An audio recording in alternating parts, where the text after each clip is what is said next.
कक्षा 8 विषय संस्कृत। क्या है? विषय है संस्कृत। संस्कृत में हमारा चल रहा है कारक प्रकरण। कारक प्रकरण यानी आप लोगों को मैं कारक प्रकरण सिखा रहा हूं। कारक प्रकरण में हमारा क्या चल रहा है? कर्म कारक। क्या चल रहा है? कर्म कारक, या हम कहते हैं द्वितीया विभक्ति। कर्म कारक या द्वितीया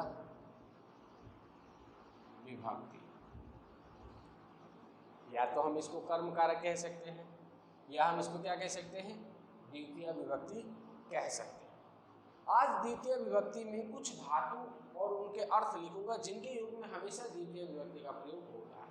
उन धातुओं के योग में हमेशा हमेशा द्वितीय विभक्ति का प्रयोग होता है। जैसे नंबर 1 पे दूह। दूह धातु का मतलब क्या होता है? दुहना। क्या होता है? दुहना। इस दूह धातु के योग में हमेशा ही द्वितीय विभक्ति का प्रयोग किया जाता है। अगला है याच। क्या है? याच। याच का मतलब क्या होता है? मांगना। याच का मतलब क्या होता है? मांगना। किसी से हम कुछ मांगते हैं तो उसको संस्कृत में क्या कहते हैं? याच। याच धातु के योग में भी हमेशा द्वितीय विभक्ति का प्रयोग किया जाता है। अगला है पच। क्या है? पच। पच का मतलब होता है पकाना। पच का मतलब क्या होता है? पकाना।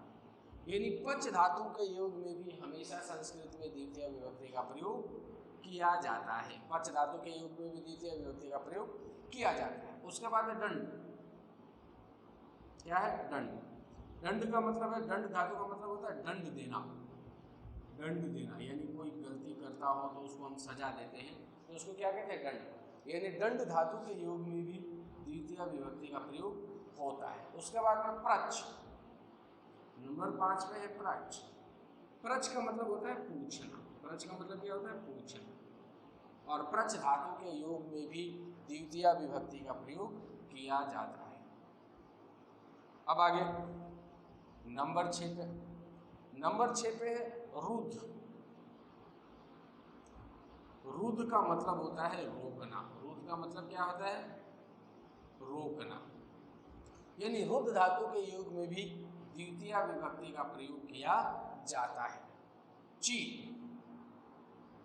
ची का मतलब होता है चुनना। ची का मतलब क्या होता है?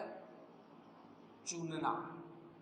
ची धातु के योग में भी द्वितीय विभक्ति का प्रयोग किया जाता है। नंबर 8 पे दिया हुआ जी। जी का मतलब होता है जीतना। जी का मतलब क्या होता है? जीतना। यानी ये कहते हैं जी धातु के योग में भी द्वितीय विभक्ति का प्रयोग किया जाता है। उसके बाद है ब्रू। ब्रू का मतलब होता है बोलना। क्या होता है? बोलना। या हम कहते हैं ब्रू धातु के योग में भी द्वितीय विभक्ति का प्रयोग किया जाता है। उसके बाद है मथ। मथ का मतलब होता है मथना।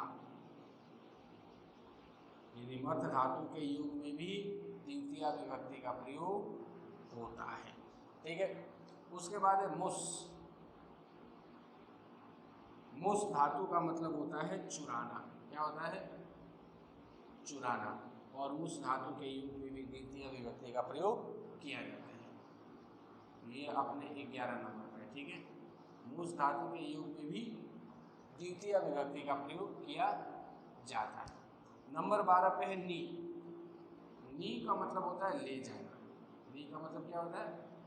ले जाना। हम ये कह सकते हैं कि नी धातु के योग में भी द्वितीय विभक्ति का प्रयोग होता है। उसके बाद में रे। रे का मतलब होता है हरण करना। हरण करना। री धातु के योग में भी द्वितीय विभक्ति का प्रयोग होता है। वह का मतलब होता है ले जाना। वह का मतलब होता है ले जाना। वह धातु के योग में भी द्वितीय विभक्ति का प्रयोग होता है। और उसके बाद में है क्रश। क्रश का मतलब होता है खींचना। क्या होता है? खींचना। क्रश का मतलब होता है खींचना। इन 15 धातुओं के योग में हमेशा द्वितीय विभक्ति का प्रयोग होता है। ये जो 15 धातु लिखा हूँ, दुह, दुह का मतलब होता है दुगना। दुह का मतलब क्या होता है? दुगना। याच, याच का मतलब होता है मांगना। किसी से हम कुछ मांगते हैं तो वहाँ पे याच धातु का प्रयोग किया जाता है। पच, किसी चीज़ को पकाने की प्रक्रिया में पच धातु का प्रयोग किया जाता है। दंड, कोई गलती हो, कोई अपराध हो तो सजा देने के लिए दंड धातु का प्रयोग किया जाता है। प्रच, किसी से कुछ पूछना हो, मन में शंका हो या कोई प्रश्न पूछना हो तो उसके लिए प्रच धातु का प्रयोग किया जाता है। रुद्ध, किसी को रोकना हो तो रुद्ध धातु का इस्तेमाल किया जाता है। ची, कोई चीज़ चुनना हो, पसंद करना हो तो ची धातु का मतलब होता है चुनना। जी, किसी चीज़ पे जीत हासिल करनी हो तो जी धातु का प्रयोग कर लिया जाता है।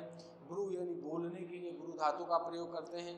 मथ, मथने के लिए मथ धातु का प्रयोग करते हैं। मुस, चुराने के लिए मुस धातु का प्रयोग करते हैं। नी, ले जाने के लिए नी धातु का प्रयोग किया जाता है। हरि, हरण करने के लिए हरि धातु का प्रयोग किया जाता है। वह भी ले जाने के लिए प्रयोग किया जाता है इस धातु का। और क्रिस, क्रिस का मतलब खींचना, खींचने के लिए क्रिस धातु का प्रयोग किया जाता है। तो ये 15 धातु लिखाया हूँ, ये 15 वो धातु है जिनके योग में हमेशा द्वितीय विभक्ति का प्रयोग किया जाता है। तो आप लोगों का आज का काम है कि आप इन 15 धातुओं को क्रम से याद कर लें और इनके अर्थ भी याद कर लें। कल इनके उदाहरण करेंगे। आज के लिए इतना ही। धन्यवाद।